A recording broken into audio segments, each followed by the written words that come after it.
Bien qu'il soit occupé par les Wakimbo, le district de Tula où entra la caravane au sortir de Luogo était regardé comme faisant partie de l'Unyamwezi, dont il forme la frontière orientale. La première moitié du pays était la plus sauvage, et l'on dit que, même en cet endroit, des hameaux de Wakimbo s'élèvent tous les jours au nord et au sud de la route. Depuis Gênes jusqu'aux frontières du nord, sur une ligne de plus de 120 lieues, nous avions traversé bien des cités, s'ouvrant au sud, qu'Eleter avait signalées comme les grandes fabriques du pays. Mais, sur la rive sud, celle des fils de Cham, se voyait une immense ville perdue dans une grande désolation. Je ne renonçais pas à l'intention d'explorer la côte septentrionale du lac. Mais lorsque je voulus réaliser ce désir, personne ne consentit à venir avec moi. Et Eleter s'enfuit de ma tente dès que je lui rappelai ses engagements. Il avait 30 ans, la maturité pour un sac à lave. Il était bien connu dans la région pour les sentiments de haine qu'il avait à l'égard de tous les Sédetans. Sa vie, royalement oisive, avait favorisé le développement de son système adipeux. Sa beauté jadis célèbre était très dissimulée par l'opulence de ses formes. Il n'avait que faire des protections. Ni la découverte ni rien ne le touchait plus. Amoureux de la reine d'acier, il avait au cœur un désespoir fou. Son cœur encore bien jeune était tout rempli de l'amertume de son premier désespoir. Les soirées étaient froides.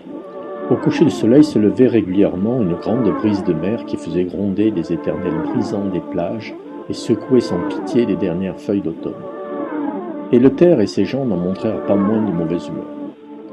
Ils visitèrent la partie basse de la capitale, furent flattés de la curiosité qu'ils inspiraient aux foules, plus badaudes que celle d'Algon. Sa préférence pour ce quartier venait de la difficulté d'atteindre les quartiers hauts, car les immondices entraînées par la pente naturelle font de la première un véritable égout, et il n'est rien de plus sale que les larges rues et les immeubles qui les avoisinent, si ce n'est la population qui l'anime. Sûr au château d'être soutenu par Rahan contre Chahan l'indigène, par jalousie d'Agam, je me sentais plein de haine à son égard, lui qui osait convoiter la reine d'acier. Eleter était comme un enfant qui s'amuse de tout, d'un pilon mécanique, d'une machine à prendre le poisson, d'un avion dans l'air, du sifflement d'un jet de vapeur. Ce n'était pas tout simplement une corvée de service qu'il assumait. Quelle dérision! Il s'agissait bien de plaisir car il cherchait sa reine. On entendait au loin le bruit des machines et des sifflements de la vapeur. Pendant toute une semaine, on ne parla dans le district que du fils de Cafran, ou de l'enfant d'argile, comme on l'appela désormais. Les sacs à lave se conclurent à être insolents avec des ouvriers qu'ils payaient, à se faire encenser par des mendiants ou des camelots. Alors, les Nordiques s'empressèrent de répondre à ma demande, franchirent le fleuve et ravagèrent toute la ville basse. Puis, alléchés par l'espoir du butin, ils attaquèrent la ville haute, d'immenses immeubles qui font face à la mer sans aucun caractère.